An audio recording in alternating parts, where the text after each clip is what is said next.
Well, let's get a word now from the president of the ATM movement in South Africa, Member of Parliament, Mr. Vuyolwethu Zungula. Thank you so much indeed for joining us.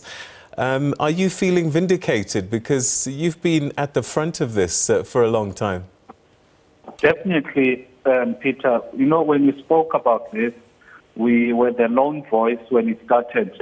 People did not even think that there is a case to answer. And if you read now the recommendations from the independent panel, clearly shows that there are serious charges of violations to the Constitution by a sitting head of state. Now, which makes it, extra critical that on Tuesday, when the National Assembly is considering the report, they consider the report thinking about the interests of the country. And we need to protect the members of parliament from being, instructed by their own party as to how to protect that employee, because there is no way in which a person that has got an impeachable case to answer can be allowed to run our country.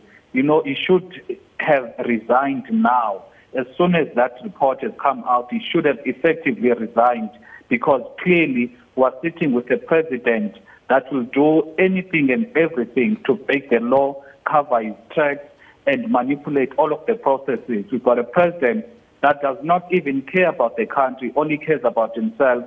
Therefore, he must be removed from that position, and we can be able to have a government and a president that will actually govern in the best interest of the country. I'll ask you a question that I asked another political party a short while ago.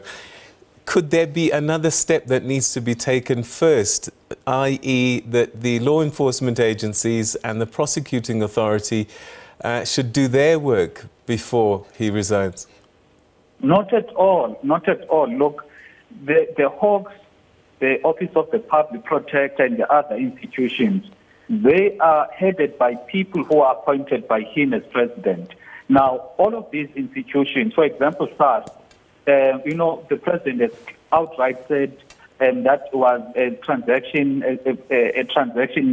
which is by sale of animals.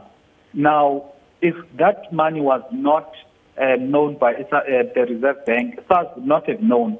But even now, we do not hear anything from SARS to affirm that the applicable taxes were paid and that trust is tax compliant. Now, Parliament is mandated by the Constitution to hold the executive accountable. Therefore, what is extra nice about Parliament is that we are not serving in Parliament at the behest of President Ramaphosa. Therefore, this independent panel, again, particularly because it was headed by a retired judge who will not beg anything, who did not use this, panel to audition to be a Chief Justice. That is why he was able to make a fair and a thorough conclusion. Therefore, it is Parliament that is mandated to hold the executive accountable and play an oversight role over the executive that must make the president to be removed from office. The other institutions, because this has been in the public domain since June already, we've had nothing from the Hawks, nothing from the Office of the Public Protector. They are playing delaying tactics, so we cannot be waiting from them, whereas we've been waiting since June, and they've not dealt with this matter in a manner that gives confidence to the citizens. So what do you do if you debate this in Parliament and the ANC that has a parliamentary majority defend their leader? There's precedent, Peter. You'll recall that in the Nkandla matter, parties went to court, and based on the report that was there, which actually absolved the President Zuma at the time on the Nkandla matter, Parliament was found by the Constitutional Court to have actually, violated the Constitution themselves. So what we are going to do is that, number one, we are going to request the Speaker that the consideration must be done by means of a secret ballot next week. Then that is the only way in which we are going to guarantee that members will indeed vote with their conscience, and there is nothing that is going to happen to the members should they decide to defy their party instructions. All right. So I suppose what you're saying is that this is now the end for President Ramaphosa, one way or another. Peter, as soon as this report came out, he should have just made his resignation known. He should have called a press conference or issued a statement. Because, Peter, you cannot be a president that has got an impeachable case to answer and you want to be the president and you want to be respected by all society, whereas an independent panel has found that we have seriously violated the Constitution, we have seriously committed serious misconduct. So there is no reason for Mr. Ramaphosa to remain the president tonight.